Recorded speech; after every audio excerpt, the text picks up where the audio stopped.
औज़ुबिल्लाहि मिनश्शैतानिर्रजीम बिस्मिल्लाहिर्रहमानिर्रहीम अस्सलामु अलैकुम वरहमतुल्लाहि वबरकातुहू। डॉक्टरान और इंजीनियरान, उम्मीद है कि ठीक ठाक होंगे आप। लेक्चर नंबर 9 रिकॉर्ड करने जा रहा हूं और चैप्टर नंबर 4 है वर्क एंड एनर्जी। इसी चैप्टर में मैंने वर्क एंड एनर्जी पर पहला लेक्चर दिया था आपको। वर्क और एनर्जी मैंने डिस्कस किया था, इस पर डिफरेंट एमसीक्यूज भी मैंने की थी और साथ साथ इसमें मैंने ग्राफ्स भी डिस्कस की थी। और ग्राफ्स में हमने ये भी बताया था कि हमारे पास अगर फोर्स और डिस्प्लेसमेंट का ग्राफ आ जाए तो इसके दरमियान जो एरिया बनता है तो this will be the work done between the force and displacement graph. ठीक है, और साथ साथ इसकी जो यूनिट्स थे वो भी डिस्कस की थी। आज इसके बाद एमसीक्यूज़ है। एमसीक्यूज़ नंबर फर्स्ट की तरफ आते हैं, लेकिन याद रखिए कि ये एमसीक्यूज़ जो है ये बिल्कुल पीएमसी के स्मार्ट सिलेबस के मुताबिक है। इंशाल्लाह मैं कोशिश ये करूँगा कि जितनी भी एमसीक्यूज़ मैं करता हूँ, ज़्यादा एमसीक्यूज़ मैं नहीं करता, लेकिन मैं हर एक टॉपिक पर कम से कम एक एमसीक्यू ज़रूरी करता हूँ ताकि आपका कंसेप्ट क्लियर हो जाए। ठीक है, और दूसरी बात यह है कि मैं वही एमसीक्यूज़ को डिस्कस करता हूँ जिसमें सारे बहुत से शॉर्टकट्स भी हों और साथ साथ बहुत से और भी टॉपिक्स जो है इसके साथ क्लियर हो जाए। एमसीक्यूज़ में ज़्यादा तो नहीं करूँगा, लेकिन इसके अलावा मैं जो रिलेटेड टॉपिक्स होते हैं छोटे मोटे वो मैं छोड़ूंगा, लेकिन साथ साथ वो मैं डिस्कस करूँगा भी। ठीक है, चलो एमसीक्यूज़ नंबर फर्स्ट की तरफ आते हैं। चैप्टर नंबर 4 वर्क और एनर्जी। द एमसीक्यूज़ जो है, the gravitational field strength in a given region of space is 9.8 kilogram newton पर kilogram. If the mass of the body is doubled then the field intensity will become.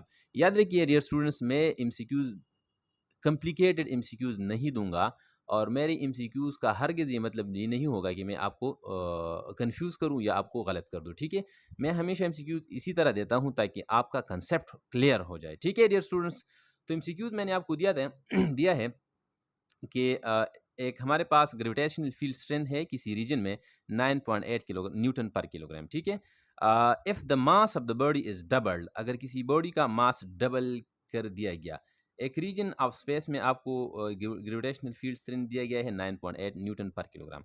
अगर मैंने मास को double किया, M final मास जो है ये initial mass से कितना हो गया, डबल हो गया। शाबाश। ठीक है, the mass of the body is double then the field intensity will become. Field का जो इंटेंसिटी है अभी ये क्या हो जाएगी।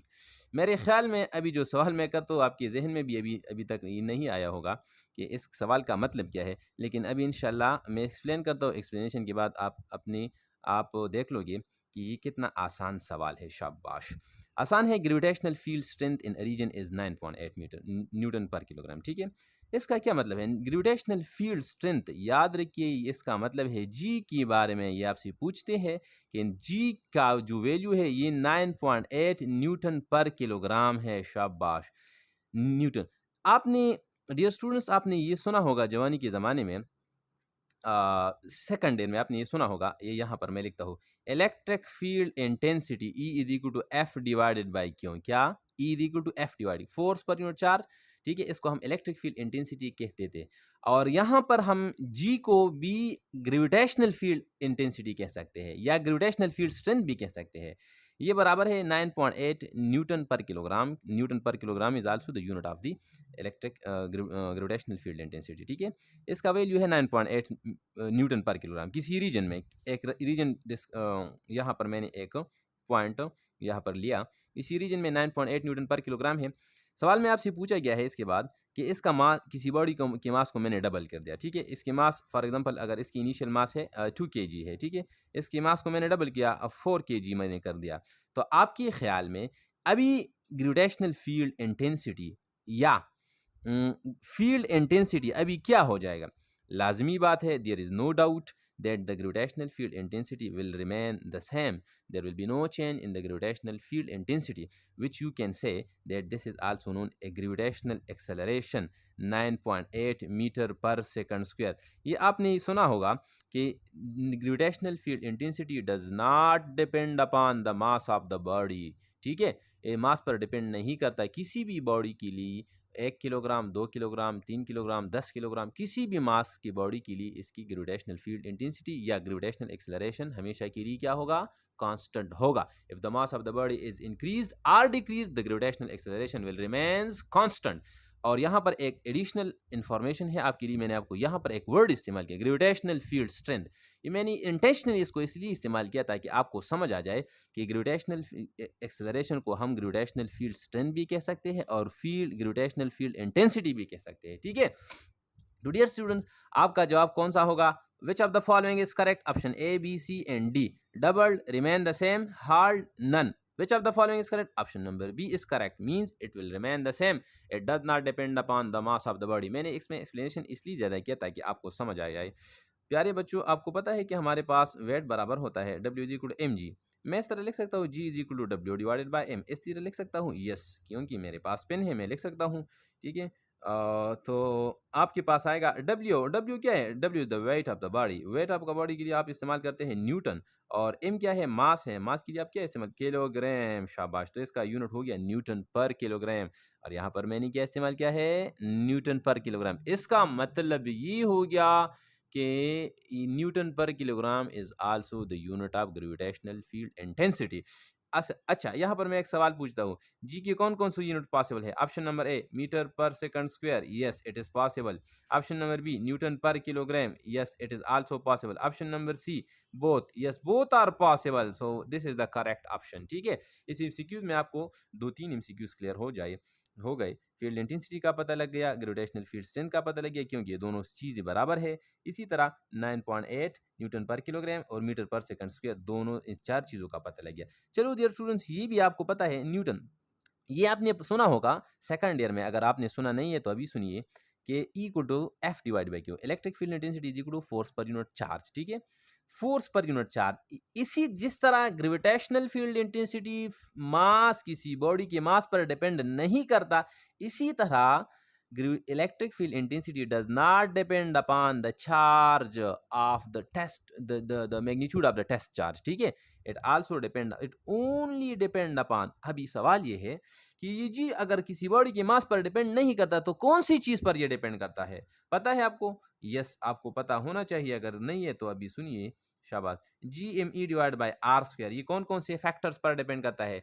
ग्रेविटेशनल कांस्टेंट G पर डिपेंड करता है, M mass of the planet, mass of the earth पर डिपेंड करता है, और r square radius of the earth पर डिपेंड करता है। मतलब ये है, keep it in mind that gravitational field intensity, gravitational acceleration या ग्रेविटेशनल फील्ड स्ट्रेंथ या gravitational field intensity, it is the power source property. Source का मतलब यह है कि ये सिर्फ और सिर्फ अर्थ की प्रॉपर्टीज पर डिपेंड करता है, प्लेनेट पर डिपेंड करता है।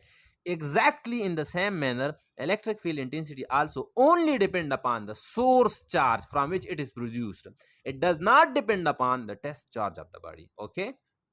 उम्मीद है कि आपको ये समझ आया होगा। और चलो आगे चलते हैं एमसीक्यूज नंबर 2 की तरफ। एमसीक्यूज नंबर 2 है, the dot product of force and velocity is called. आपके ख्याल में कभी कभार मैं आसान एमसीक्यूज भी इसलिए देता हूँ ताकि आप उम्मीद हो जाए, क्योंकि ये पहला एमसीक्यू मैंने थोड़ा सा ग्रान दिया है, थोड़ा सा मुश्किल है। तो चलो आपके पास है सवाल number 2, the dot product of force and velocity is called. हाँ, ए इधर देखिए, शाबाश, dot product of force and velocity, शाबाश, ये हमारे पास फोर्स है और वेलोसिटी को मैंने इसको मल्टीप्लाई किया। विच of the following is correct? आपके ख्याल में वर्क, पावर, पोटेंशियल, और नन ऑफ देम। चलो इधर देखिए, आपको पता है कि हमारे पास चलो मैं इस तरह लिख सकता हूँ कि फोर्स मल्टीप्लाई बाय वेलोसिटी को मैं इस तरह लिख सकता हूँ डिस्प्लेसमेंट डिवाइडेड बाय टाइम, इसी तरह लिख सकता हूँ। यस, बिल्कुल लिख सकता हूँ। तो आपके पास आएगा F dot S divided by T, इस तरह लिख सकता हूँ, इसी को बिल्कुल लिख सकता हूँ, क्योंकि ये तो मैथमेटिकली भी ठीक है, डायमेंशनली भी ठीक है, और पेन भी मेरे पास है। तो आप इधर देखिए, ऊपर वाले टर्म को देखिए, आपके पास है F dot S. Dear students, F dot S का है आपने सुना है? आपने ये सुना है एफ डॉट डी सुना है, और एफ डॉट डी को आप कहते हैं वर्क। इसको क्या कहते हैं? वर्क, शाबाश। तो इसकी जगह मैं लिख सकता हूँ वर्क, शाबाश, बिल्कुल। और divided by T, to work done per unit time is called which of the following, it is called power. So the dot product of force and displacement, the dot product of force and velocity is called power, ठीक है। इसका मतलब ये है कि the dot product इस्तेमाल किया गया है, तो डॉट प्रोडक्ट का मतलब है डियर स्टूडेंट्स कि जब भी दो वेक्टर्स के दरमियान डॉट प्रोडक्ट आ जाए तो याद रखिए ये क्वांटिटी जो है ये स्केलर क्वांटिटी होगा। कौन सी क्वांटिटी होगा? ये स्केलर। इसका मतलब है power is a scalar quantity, ठीक है। दूसरी बात यह है कि यहाँ पर एक एडिशनल बात मैं यहाँ पर कहता हूँ, आप नोट कीजिए कि पावर को मैं लिख सकता हूँ एफ डॉट वी, ये दूसरा फार्मूला है एफ डॉट वी। आपके पास पहला फार्मूला है डब्ल्यू डिवाइड बाई टी, दूसरा फार्मूला है एफ डॉट वी है।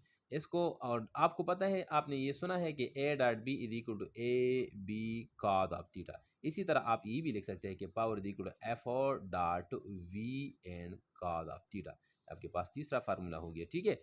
अगर किसी बॉडी के अगर किसी बॉडी पर फोर्स है और वेलोसिटी भी है इसी बॉडी में, लेकिन इसका फोर्स और वेलोसिटी जो है आपस में ऑर्थोगोनल है। ऑर्थोगोनल का मतलब 90 डिग्री है इनके दरमियान एंगल।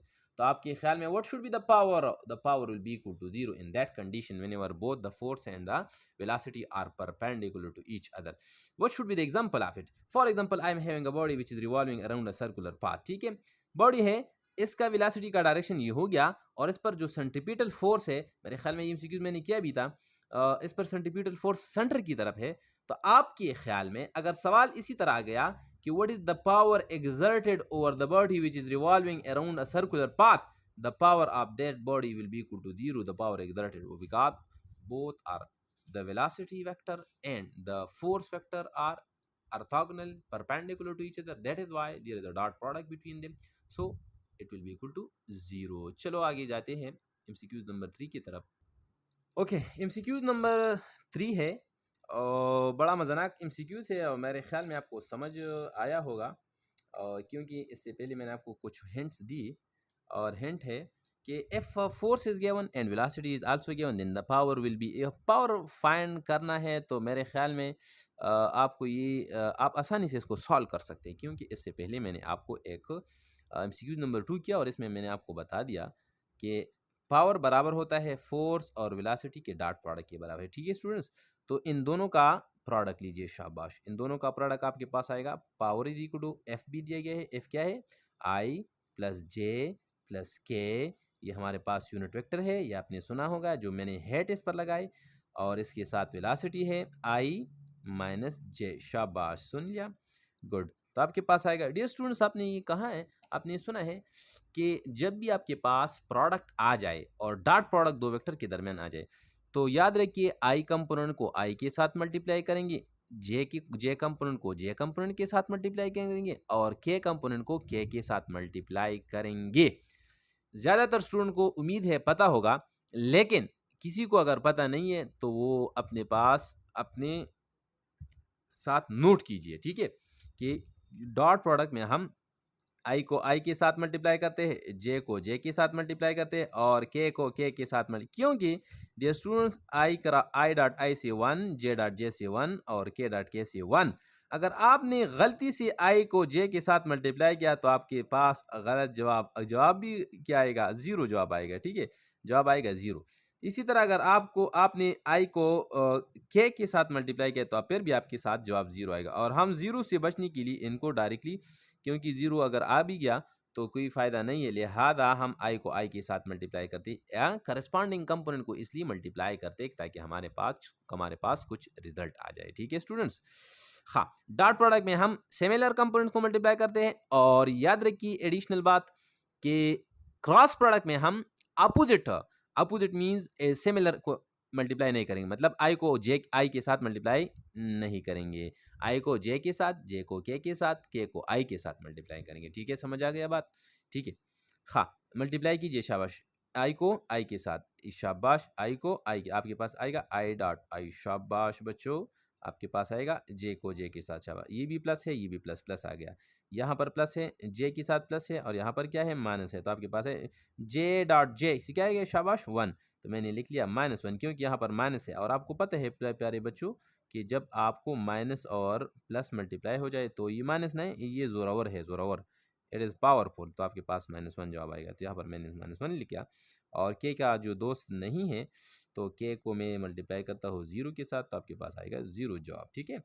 और ये स्टूडेंट्स पता है आई डॉट आई सी क्या आता है? शाबाश 1 आता है, इससे पहले मैंने आपको लिखा है, और यहाँ से क्या? Minus multiply by plus equal to minus, शाबाश, और प्लस ज़ीरो, तो आपके पास पावर आएगा प्यारे बच्चों 1 - 1 + 0, ये एक दूसरे के साथ दूड़ा हो जाएंगी। दूड़ा आपको पता है किसी कहते हैं, मैंने आपको बताया दूड़ा कहते हैं, मैं ज़ीरो को दूड़ा कहता हूँ, ठीक है, कैंसिल करने को मैं कहती हूँ।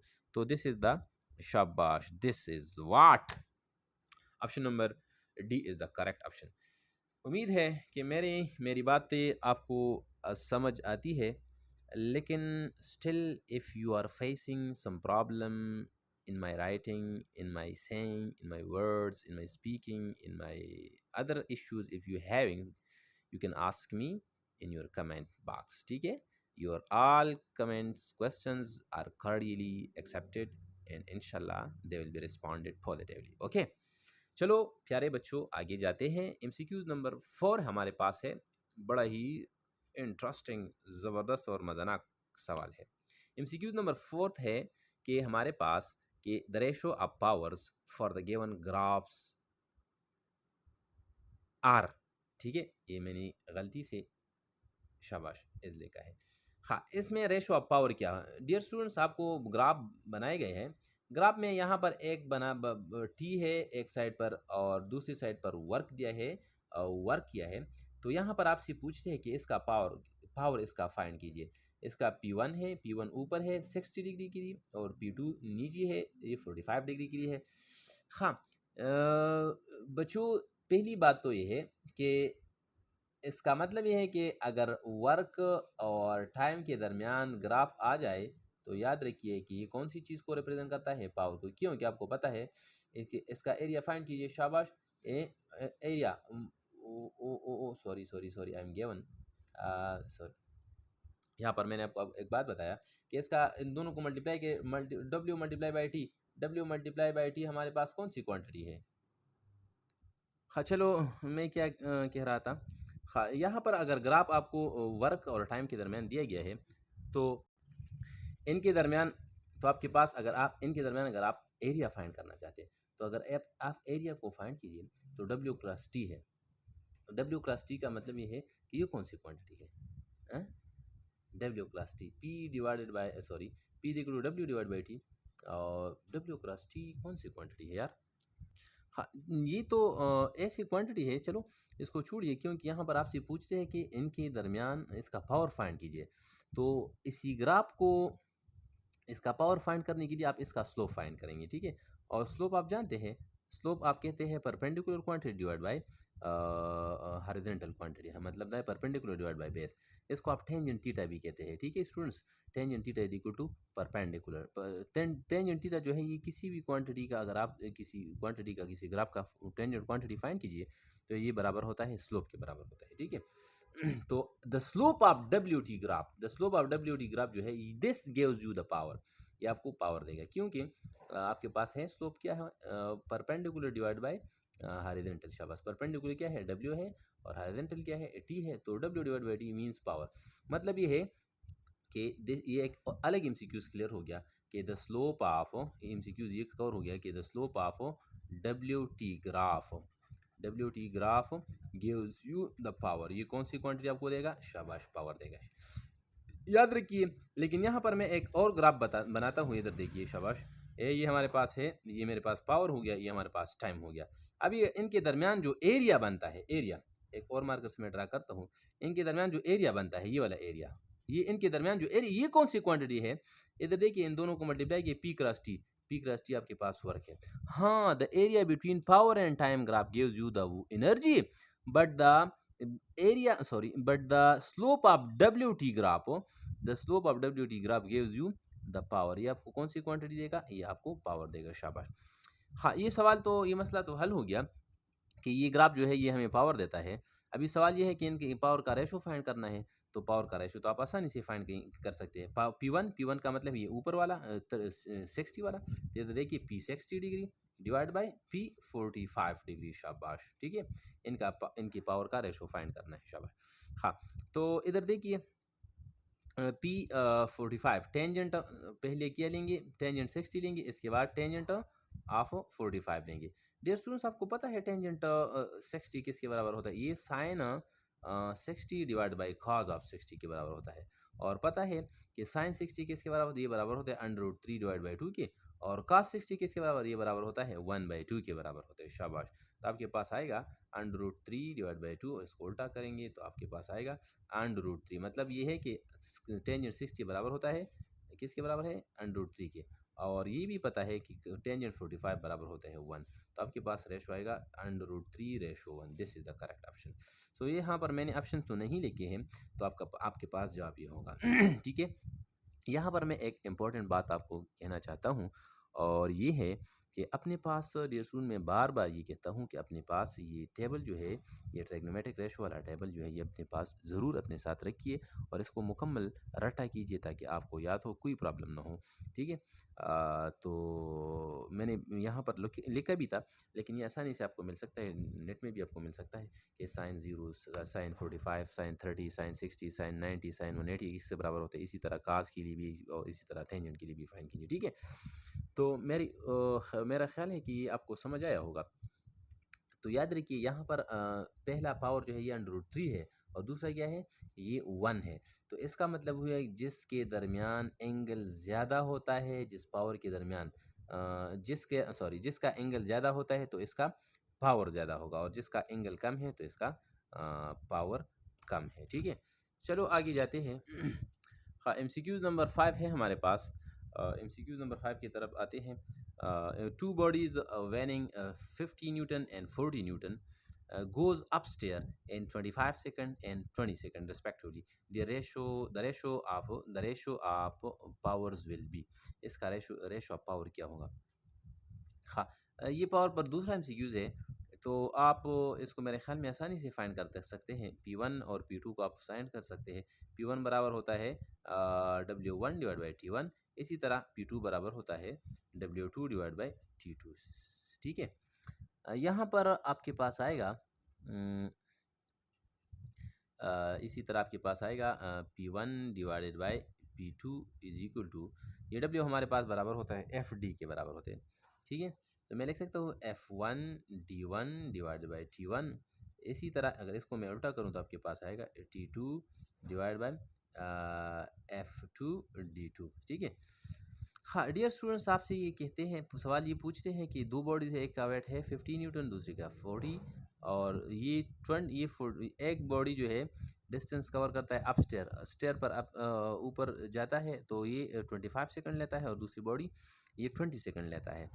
लेकिन इसका मतलब ये है कि अगर स्टेयर यहाँ से यहाँ तक है तो इन दोनों बॉडी जो है, इन ए और बी दोनों बॉडी ने जो है डिस्टेंस जो है S1 और S2 इक्वल कवर किया। तो यहाँ पर आपके पास ये वाले टर्म्स कैंसिल हो जाएंगे। आपके पास आएंगे शाबाश क्या आएगा, P1:P2 is equal to F1 divide by T1, and similarly ऊपर आपके पास T2 डिवाइड बाई F2 आएगा। शाबाश।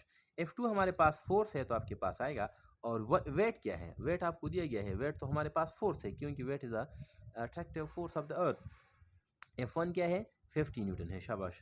50 न्यूटन। T1 कितना टाइम इसने लिया है, 25 सेकंड इसने लिया है। शाबाश। T2 क्या है, T2 है 20 सेकंड। शाबाश। और फोर्स F2 कितना है, 40 न्यूटन। तो आपके पास आएगा इधर देखिए शाबाश, ये 25 मल्टीप्लाई बाई 50 डिवाइड बाई 25, ये आपके पास आएगा 2। ठीक है। और इसी तरह आपके पास ये आएगा 21 are 1 and 20 multiply by 2 is equal to 40। तो आपके पास आएगा 2:2। Which of the following is correct? आपके ख्याल में this is the correct option. Sorry, ये तो मैंने इसी तरह किया था। हाँ, अब which of the following is correct, ये मैंने करेक्ट किया ऑप्शन नंबर ए को। ये हमारे पास 1:1 है क्योंकि ये दोनों एक दूसरे के पास कैंसिल होता है, तो आपके पास 1:1। Option number A is the correct option. ठीक है। चलो आगे जाते हैं, MCQs नंबर 6 की तरफ जाते हैं। MCQs नंबर 6 हमारे पास है कि a body falls through a height of 5 metre, what will be the ratio of energies. ये हमारे पास एक बॉडी है, यहाँ पर ये बॉडी है, ये नीचे की तरफ ये गिरता है, ये बॉडी जो है। ठीक है। और ये हमारे पास अर्थ है। ठीक है। यहाँ पर आपसे सवाल पूछते हैं कि यहाँ पर इसका जो हमें पता है कि इनिशियल वेलोसिटी ज़रूरी है, ये बॉडी ये यहाँ पर ये गिरना इसने शुरू कर दिया, ज़मीन की तरफ ये गिरती है ये बॉडी। लेकिन यहाँ पर आपसे एक और सवाल पूछता है कि इसकी वेलोसिटी, इसकी पोटेंशियल एनर्जी और काइनेटिक एनर्जी के रेशो को फाइंड कीजिए जबकि इसकी वेलोसिटी कब तक कहाँ तक पहुँच गई, इसकी वेलोसिटी पहुँच गई v divide by √2। Dear students, ये सवाल मैंने इसलिए शामिल किया ताकि आपको ये कंसेप्ट और ये टॉपिक मुकम्मल क्लियर हो जाए। ये इंटर कन्वर्जन ऑफ एनर्जी पर है, ठीक है। तो यहाँ पर इसकी एनर्जी को फाइंड करना है। यहाँ पर एक बात याद रखिए कि हमारे पास जो अर्थ का जो सिस्टम है, ये हमारे पास कंजर्वेटिव सिस्टम है। कौन सा है? ये कंजर्वेटिव सिस्टम है। कौन सा सिस्टम है? शाबाश।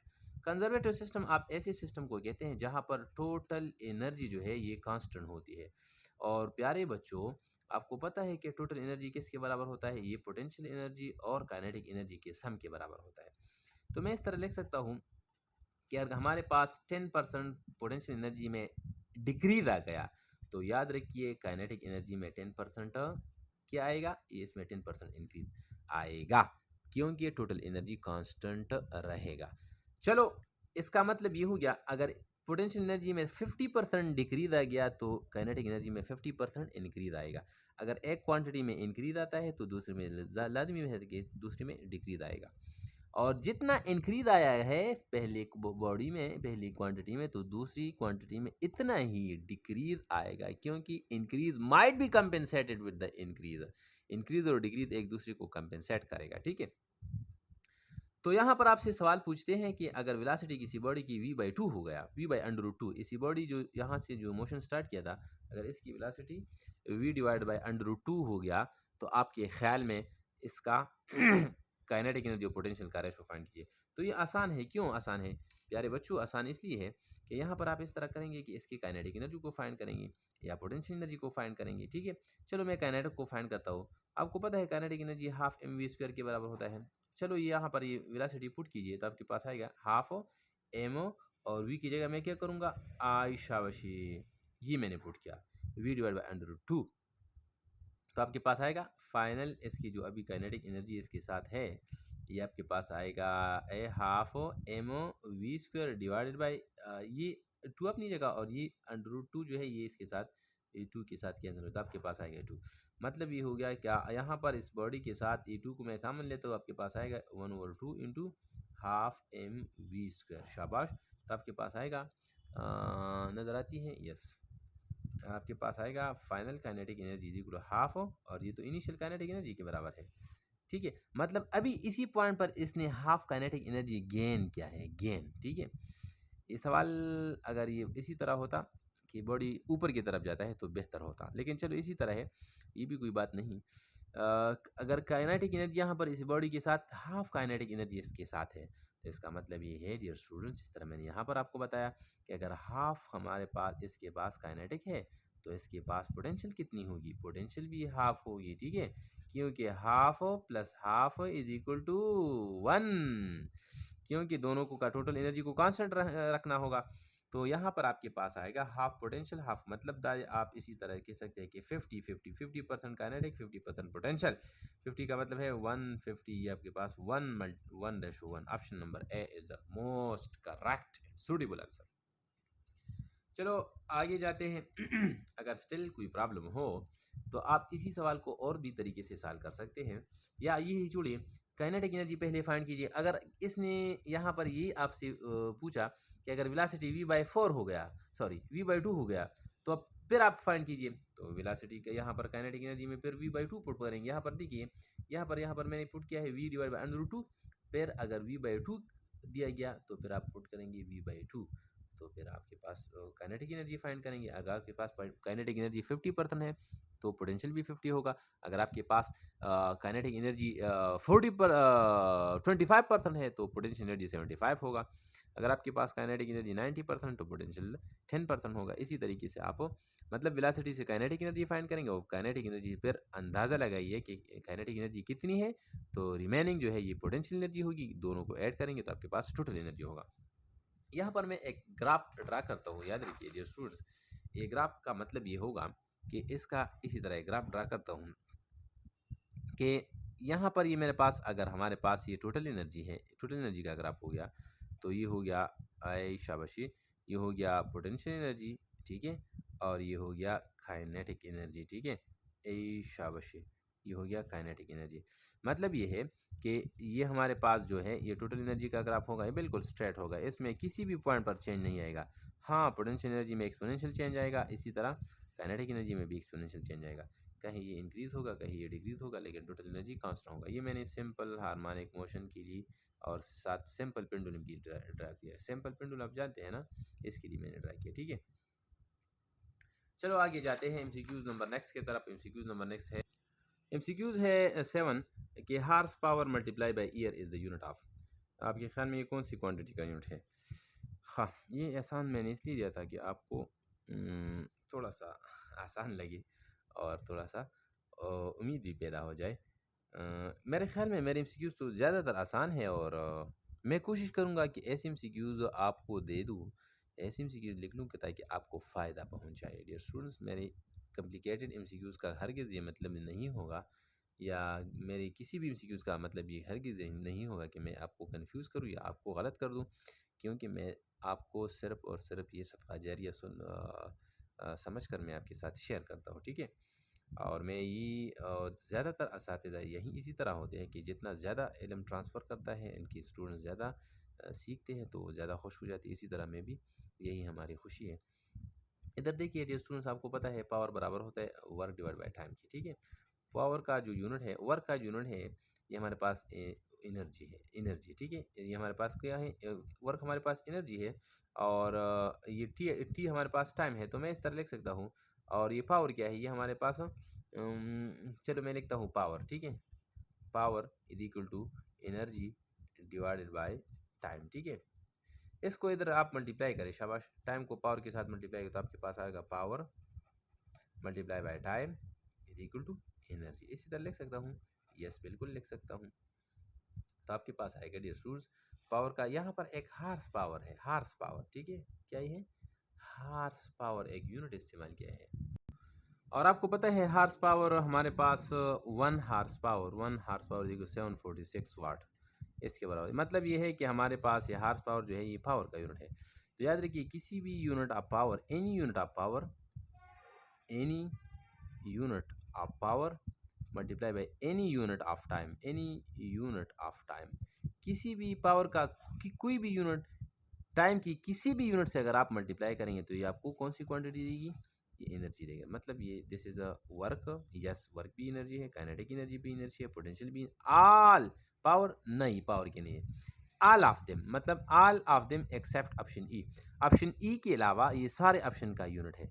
मतलब किसी भी यूनिट ऑफ पावर को अगर किसी भी यूनिट ऑफ टाइम के साथ मल्टीप्लाई करें, सेकंड के साथ, मिनट के साथ, आर के साथ, या किसी भी डे के साथ, इवन डे के साथ, इवन वीक के साथ अगर आप मल्टीप्लाई करें तो आपके पास कौन सी क्वांटिटी आपको देगा, ये एनर्जी देगा। मतलब option number A, B and C, all of these are correct, मतलब option D is the most appropriate. ठीक है, चलो आगे है एमसीक्यूज नंबर 8। हमारे पास एमसीक्यूज है कि when two masses are coming close to each other their potential energy. ये मैंने इसलिए लिखा कि ये आपके एक कंसेप्ट है इक्विलिब्रियम, और साथ साथ पोटेंशियल एनर्जी, और साथ साथ इसके जो attractive forces, freely falling body, ये सारे में एप्लीकेबल है ये वाला कंसेप्ट। अगर मेरे पास ये बॉडी है और ये बॉडी है, ये भी मास है, ये भी मास है। ठीक है, ये मेरे पास अर्थ है, ये ज़मीन है। ठीक है, और ये मेरे पास मास m1 है, ये ज़मीन की तरफ ये बॉडी गिरती है, तो इसका मतलब है the mass are coming close to each other, ये मास जो है एक दूसरे को नीचे आते हैं। जिस तरह न्यूटन ने फरमाया था कि there might be attractive forces between the masses in gravitational field. ठीक है, यहाँ पर अट्रैक्टिव फोर्स है, लेकिन अगर अट्रैक्टिव फोर्स है या मासेस अगर coming close to each other, then what should be the potential energy of the bodies, आपके ख्याल में? याद रखिए कि मैं आपको एक यहाँ पर एक जुमला लिखता हूँ, और जुमला अपने साथ इस तरह नोट कीजिए जिस तरह मैंने 3 स्टार लगा दिए, कि in all the natural processes, in all the natural phenomenas,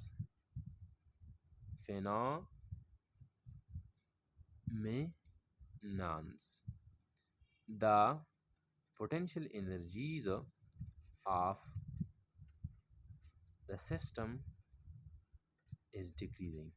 किसी भी नेचुरल फिनोमिना में, किसी भी नेचुरल प्रोसेस में हमेशा के लिए पोटेंशियल एनर्जी डिक्रीज होगी। कैसे? मेरे पास मार्कर है, मैं इसको छोड़ता हूँ, अभी अगर मैंने इसको छोड़ दिया तो ये अपनी मर्जी के मुताबिक ये जिधर चलता है इसको हम कहेंगे नेचुरल प्रोसेस। इसको मैंने छोड़ दिया, ये ज़मीन की तरफ ये गिरता है, इसका मतलब ये हमारे पास नेचुरल फिनोमेना है। इसी तरह आपके पास मास है, किसी भी मास को अगर आपके पास मास है, इधर देखिए, अगर इसी मास को आप छोड़ते हैं तो ये ज़मीन की तरफ गिरती है। तो याद रखिए this is called natural phenomena. हाँ, मेरे पास चार्जेस है दो, हमारे पास चार्जेस, एक पॉजिटिव है दूसरा नेगेटिव, इसको मैंने छोड़ दिया, ये एक दूसरे के साथ अट्रैक्ट होते हैं, इसको नेचुरल फिनोमेना कहते हैं। मेरे पास एक पॉजिटिव चार्ज है, दूसरा भी पॉजिटिव है, दूसरे मैंने यहाँ पर रखे हैं, हाँ करीब करीब मैंने यहाँ पर रखे हैं, अगर इसको मैंने छोड़ दिया तो ये एक दूसरे से जुदा होते हैं, इसको हम कहते हैं नेचुरल फिनोमेना। तो याद रखिए जितने भी फिनोमेना खुद होते हैं, खुद वाक़या होते हैं, एक्सटर्नल फोर्स की ज़रूरत नहीं होती, इसको हम कहते हैं natural phenomena. In all natural phenomena the potential energies will be decreasing. क्या हो जाएगा? डिक्रीजिंग। याद रखिए पोटेंशियल एनर्जी क्या होगा? डिक्रीज होती है। इस तरह आपको भी मालूम है कि अगर बॉडी ज़मीन की तरफ गिरती है तो इसकी पोटेंशियल डिक्रीज होती है, अगर ये ऊपर आप लेके जाते हैं तो इसकी एनर्जी इंक्रीज होती है। तो समझ आ गई बात? हाँ, यहाँ पर एक और बात भी अपने पास नोट कीजिए, अगर ये ज़मीन की तरफ गिरती है, आपकी याद रखिए, तो इसका इक्विलिब्रियम क्या हो जाएगा? इक्विलिब्रियम। इक्विलिब्रियम का मतलब आपके ख्याल में बॉडी स्टेबल यहाँ पर ये ज़मीन की सरफेस पर ज़्यादा स्टेबल होगा या हवा में ज़्यादा स्टेबल होगा? लाजमी बात है कि ज़मीन पे सरफेस पर ज़्यादा स्टेबल होगा, और ज़मीन की सरफेस पर ये पहुँच कर इसकी पोटेंशियल एनर्जी डिक्रीज होती है। तो यहाँ पर एक और बात है कि अगर पोटेंशियल एनर्जी डिक्रीज होती है तो इक्विलिब्रियम इंक्रीज होती है। तो इसका मतलब ये है कि इक्विलिब्रियम और पोटेंशियल एनर्जी का आपस में कौन सा रिलेशनशिप है? किसी बॉडी की पोटेंशियल एनर्जी डिक्रीज होती है तो वहीं पर इक्विलिब्रियम इंक्रीज होती है। शाबाश। और अगर ये पोटेंशियल एनर्जी इंक्रीज होती है तो इक्विलिब्रियम फिर डिक्रीज हो जाएगा। समझ आ गई? चलो आगे जाते हैं। हाँ प्यारे बच्चों, एमसीक्यू नंबर 9 है। मेरे ख्याल में क्लास थोड़ा सा ज़्यादा हो गया, 36 मिनट के बराबर हो गया, लेकिन चलो फिर भी जाते हैं क्योंकि मैंने बहुत से बातों में आपके साथ मुलाकात होती है, और मैंने कहा था कि मैं एक हफ़्ते के लिए मैं चला गया था, और मेरा कुछ स्टडीज़ थे, इसी चीज़ के लिए मैं तैयारी कर रहा था, इसलिए मैं थोड़ा एब्सेंट रहा, इसलिए मैं क्लास थोड़ा ज़्यादा लेता हूँ। ठीक है, क्योंकि आपका टेस्ट भी नज़दीक है। इंशाल्लाह मैं नेक्स्ट क्लास में एक या आधा चैप्टर करूँगा ताकि आपको टेस्ट से पहले आपका काम कंप्लीट हो जाए। ठीक है। हाँ, एमसीक्यूज नंबर 9 है, if the VP is the gravitational potential. VP का मतलब है gravitational potential of a body for a body of mass m at 50 centimetre above the surface of the earth. मेरे पास एक बॉडी है, ये हमारे पास अर्थ है, यहाँ पर एक बॉडी यहाँ पर वाक़या है, और इस बॉडी का अर्थ से फासला 50 सेंटीमीटर है। कितना है? 50 सेंटीमीटर। ठीक है। हाँ, above the surface of the earth, then VP gravitational potential at the surface at the same distance for mass 2m will be। अगर इसी फासले पर मैंने बॉडी का मास डबल कर दिया, इसी बॉडी का मास m है पहली बॉडी का, इसके लिए ग्रेविटेशनल पोटेंशियल VP है। अगर मैंने बॉडी का मास डबल कर दिया और फासला वही रहा, तो आपके ख्याल में what should be the gravitational potential, what should be the VP? Gravitational potential आप जानते हैं? यस, बिल्कुल आप जानते हैं। ग्रेविटेशनल पोटेंशियल का प्यारे बच्चों फार्मूला है GME डिवाइडेड बाय R। सो हाँ, ये हो गया ग्रेविटेशनल पोटेंशियल। तो यहाँ पर इस फार्मूले को आप देखिए, यहाँ पर ये डिपेंड करता है G पर, कैपिटल G पर डिपेंड करता है, कैपिटल मास पर डिपेंड करता है, मतलब मास ऑफ द प्लेनेट पर, और रेडियस ऑफ द प्लेनेट पर डिपेंड करता है। It does not depend upon the mass of the body. The mass of the body पर डिपेंड नहीं करता। जिस तरह मैंने आपको पहले में यूज़ किया, ये हमारे पास सोर्स प्रॉपर्टी है। क्या है? Source property. Dear students, source property उन क्वांटिटीज़ को कहते हैं जो सिर्फ और सिर्फ सोर्स पर डिपेंड करता है, सिर्फ और सिर्फ अर्थ के मास, रेडियस, इसके फैक्टर्स पर डिपेंड करता है, डायमीटर, डेंसिटी, इस पर डिपेंड करता है, और कोई भी फैक्टर्स पर डिपेंड नहीं करता। लिहाजा मास अगर डबल, ट्रिपल या इंक्रीज या डिक्रीज करे तो कोई भी प्रॉब्लम नहीं पड़ेगा, मतलब it will be remain the same. Option number VP। ठीक है। और साथ साथ आगे हमारे पास अगला MCQs है। MCQs नंबर लास्ट है, और MCQs नंबर लास्ट बड़ा इंपॉर्टेंट भी है, और इसके लिए मैंने पेज खाली रखा है क्योंकि मैं इसके में कुछ डिस्कशन करना चाहता हूँ। Escape velocity for a body is 2 kilogram. किसी बॉडी का एस्केप वेलोसिटी है 2 किलोग्राम, सॉरी कि the escape velocity for 2 kilogram mass is 11.2 kilometre per second. किसी बॉडी का मास है 2 kilogram metre per second. 2 kilogram इस बॉडी का मास है। मेरे पास अर्थ है, इसी अर्थ से मैं एस्केप करता हूँ। एस्केप वेलोसिटी आप जानते हैं? यस, एस्केप का मतलब ये है डियर स्टूडेंट, फरार हो जाना, हाँ, भाग जाना। मतलब किसी बॉडी को अगर इतना वेलोसिटी हम दे दें ताकि ये ग्रेविटेशनल फील्ड में वापस आ न जाए, तो ऐसी वेलोसिटी को हम कहते हैं एस्केप वेलोसिटी, जो कि अर्थ की ग्रेविटेशनल फील्ड से आज़ाद हो जाता है, आज़ाद होने वाला वेलोसिटी, इसको हम कहते हैं एस्केप वेलोसिटी। ठीक है, इनिशियल वेलोसिटी होगा और ये हमारे पास मिनिमम वेलोसिटी होगा। मिनिमम, अगर आपने इससे ज़्यादा दिया तो फिर भी ये फ्ली हो जाएगा, अगर आपने मिनिमम से कम दिया तो फिर ये ग्रेविटेशनल नहीं होगा, फिर वो बस ज़मीन में वो ज़मीन पर गिरेगा। इसी तरह हमारे पास है मास है 2 किलोग्राम मास है, हाँ, इसकी ग्रेविटेशनल एस्केप वेलोसिटी है V escape is equal to 11.2 kilometre per second. अगर इसकी बॉडी को मैंने मास को मैंने डबल कर दिया तो आपके ख्याल में एस्केप वेलोसिटी क्या होगा? हाँ, याद रखिए एस्केप वेलोसिटी डियर स्टूडेंट बराबर होता है ये 2 REG, gravitational acceleration, radius of the earth and gravitational acceleration, और टू हमारे पास कंसर्न, ये बराबर होता है 11.2 किलोमीटर पर सेकंड।